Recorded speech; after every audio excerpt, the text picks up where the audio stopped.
Türkmenistan Devlet Başkanı Serdar Berdimuhamedov, Bakanlar Kurulu'nu Balkan eyaletinde topladı ve ardından Uluslararası Türkmenbaşı Limanı'nı ziyaret etti. Türk ve Türkmen firmalarının ortaklığıyla inşa edilen limanda geçen yıl 2,8 milyon ton mal sevkiyatı yapıldı.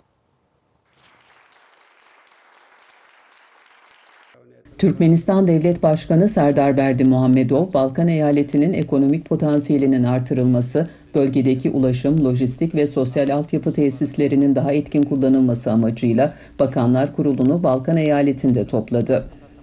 Berdimuhamedov, Türkmenbaşı Limanı'nı ziyaret etti. Ülke ihracatının artırılmasında limanın önemine vurgu yapan Türkmen lider, limanda operasyonların kolaylaştırılması için bir dizi talimat verdi. Ülkenin ulaşım ve lojistik altyapısının iyileştirilmesinin uluslararası ilişkilerin gelişmesi için de büyük fırsatlar yarattığını kaydetti. Avrupa-Kafkasya-Asya ticaret yolları üzerinde bulunan Türkmenbaşı Limanı, modern İpek yolunun önemli bir noktasını oluşturuyor. Geçtiğimiz yıl 2,8 milyon ton malın sevkiyatı yapılan limana yılda ortalama 1500 gemi yanaşıyor.